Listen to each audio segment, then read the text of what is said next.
Channel को जरूर subscribe करें। आपका बहुत बहुत धन्यवाद।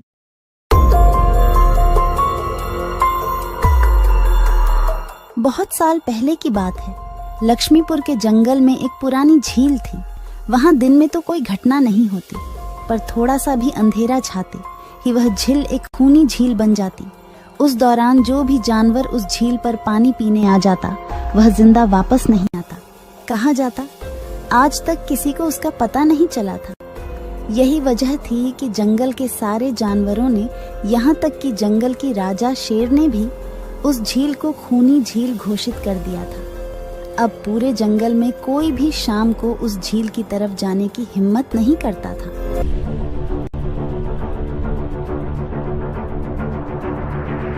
एक दिन उस जंगल में एक बंदर आ जाता है।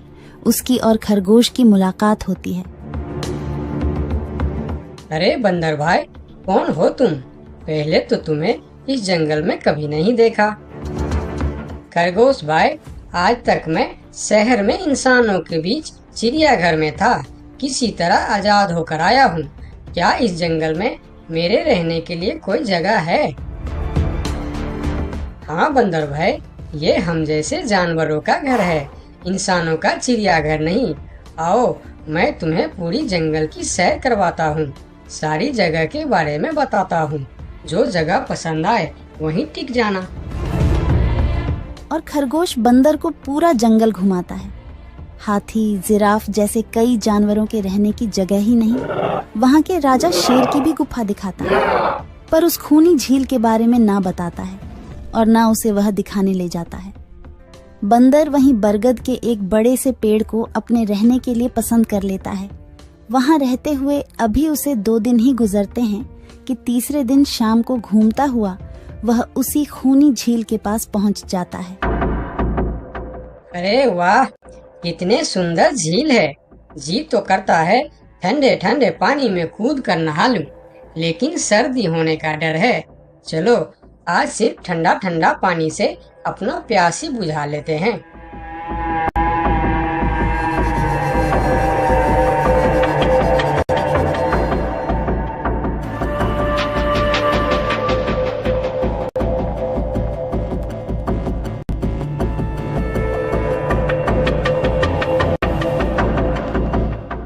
अरे बंदर भाई, तुम इतने डरे हुए क्यों हो?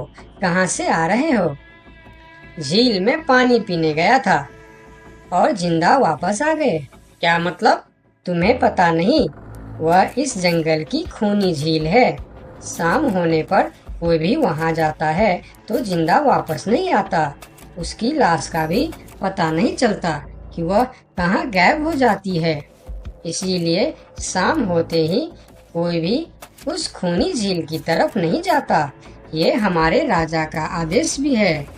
कमाल है, मुझे तो पता ही नहीं। कैसे पता नहीं? तुम्हें वह खरगोश भाई ने बताया नहीं? लो, खरगोश भाई भी आ गया। अरे खरगोश भाई, आपकी वजह से आज बंदर भाई की जान जाते जाते बची। मेरी वजह से? हाँ, तुमने बंदर भाई को पूरा जंगल घुमाया, हर जगह के बारे में बताया। इस खूनी झील के बारे में क्यों नहीं बताया? भूल गया भाई, मैंने तो सोचा ये तो पेड़ पर रहते हैं, इन्हें झील से क्या काम। अभी अभी इन्हें खूनी झील की खूनी ने पकड़ने की कोशिश की, ये तो बाल बाल बच गए, वरना खूनी झील की खूनी, क्या तुमने उसे देखा? क्यों, क्या तुम लोगों ने आज तक नहीं देखा? नहीं, हम में से कोई कभी भी शाम को उस तरफ जाते ही नहीं और दिन में कोई घटना नहीं होती। और यह बात वह जाकर शेर के दरबार में सभी को बताता है। उसकी बात सुनकर किसी को भी यकीन नहीं आता है। क्या बात कर रहे हो बंदर? मैं सच कह रहा हूँ महाराज, लेकिन हम लोगों तो कभी आज तक देखा ही नहीं, क्योंकि आप लोग उसे खूनी झील समझकर दिन में ही वहाँ जाते हो और शाम होते ही आप लोग डर के मारे वहाँ जाना बंद कर देते हो। पूरे दिन वह मगरमच्छ झील में छुपा रहता है, शाम होते ही चुपचाप निकलता है और झील के पास पानी पीने आए जानवरों को खा जाता है। और आप लोग समझते हैं कि यह झील ही खूनी है, जबकि खूनी यह झील नहीं, इसमें छिपा हुआ मगरमच्छ है। हमें तो यकीन नहीं हो रहा है। वही तो बंदर भाई, हमें अगर पहले पता होता कि आप इतने बड़े झूठे हो तो हम अपने जंगल में आपको रहने की कभी जगह नहीं देते। अरे यार, आप लोग मेरे बात पर यकीन क्यों नहीं करते? मैं आप लोगों का भलाई के लिए ही बोल रहा हूँ। अगर तुम्हारी बात सच्ची है तो क्या तुम उस मगरमच्छ को हमें दिखा सकते हो? क्यों नहीं महाराज, आज शाम होते ही आप लोग वहाँ जाकर पेड़ और पत्थरों के बीच छुप जाना। और फिर शाम को वह सभी उस खूनी झील के पास जाकर छिप जाते हैं। झील के किनारे जाकर बंदर 2-3 बड़े बड़े पत्थर उस झील के पानी में फेंकता है। पत्थर के गिरने की छपाक छपाक की आवाज सुनकर मगरमच्छ पानी के अंदर चलता हुआ शिकार करने वहां आता है। मगर वहां पेड़ के पीछे छिपे दिखाई देते हाथी को देखकर वह सावधान हो जाता है और सोचता है, अच्छा, तो यह लोग मुझे छुपकर देखने आए हैं। अब मैं क्या करूं? हाँ, ये लोग तो बेवकूफ है। इन्हें फिर से बेवकूफ बनाते हैं। मैं फिर से पत्थर बन जाता हूँ। देखा, हमने कहा था ना, झील में एक बड़ा सा पत्थर है। हाँ, देखो, यही पत्थर तो हमें हमेशा रात में दिखाई देता है। हाँ, वही तो।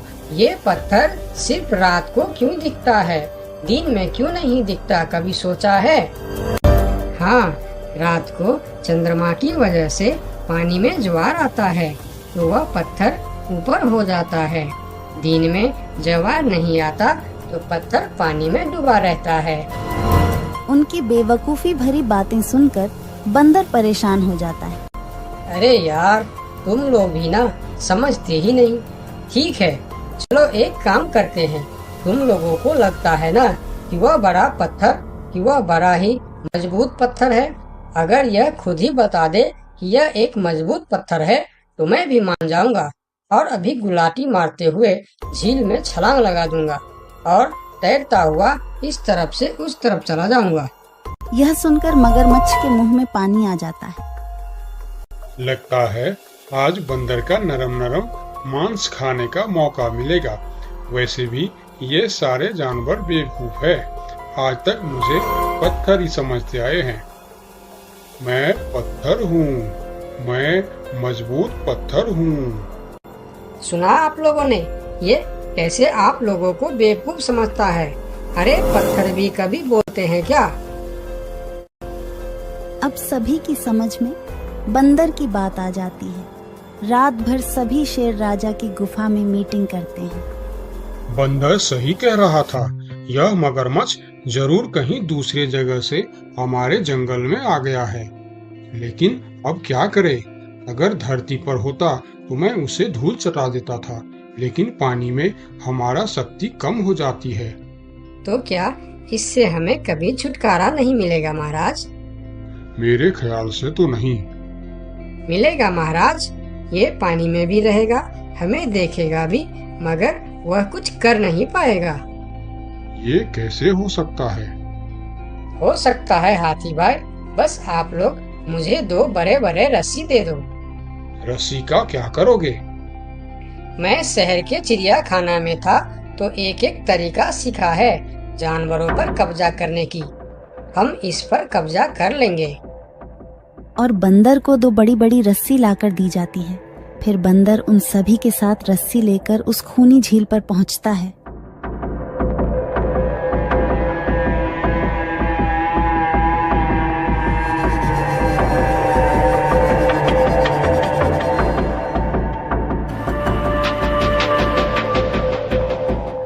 कल तक तो यह बंदर मुझे देखकर भागता था और आज पानी पीने आया है। लगता है ये भी दूसरे जानवरों की तरह मुझे पत्थर समझने लगा है।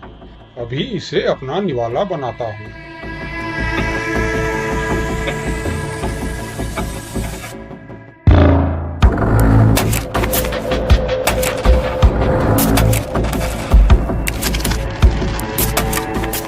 अरे, ये तो भाग भी नहीं पा रहा है। अब यह जितना ज्यादा फरफराएगा उतना यह फंदा कसता जाएगा और चुपचाप रहेगा तो फंदा ढीला रहेगा। जैसे यह फिर हिलेगा फिर फंदा कसता जाएगा। अब ना यह इससे छूट सकता है और ना पानी में जा सकता है। अरे वाह, फिर तो यह हमारा कुछ भी नहीं बिगाड़ सकता। अब हम सारे जानवर इस झील में कभी भी पानी पी सकते हैं, कभी भी नहा सकते हैं। अब यह हमारा कुछ भी नहीं बिगाड़ पाएगा। अरे वाह बंदर भाई, मान गए। आपने तो हमारी समस्या ही खत्म कर दी, वरना रात भर हमें प्यास ही रहना पड़ता था कि हमें झील में पानी पीने गया और झील ने हमें खा लिया। तो आज हमें एक बात समझ में आई है कि किसी भी अफवाह के चक्कर में हमें अपनी जगह छोड़कर नहीं जाना चाहिए, बल्कि उस अफवाह का समाधान क्या है वह खोजना चाहिए, क्योंकि कोई भी जगह खूनी नहीं होती, उस जगह पर रहने वाला खूनी होता है। गोलू और भोलू की दोस्ती देखकर शेर खान को अपनी गलती का एहसास हुआ और उसने भालू से माफी मांगी और दोनों फिर से दोस्त बन गए। तो दोस्तों, इस कहानी से हमें यह सीख मिलता है कि कभी-कभी दूसरे के अच्छाइयों को देखकर भी हम अच्छा बन जाते हैं।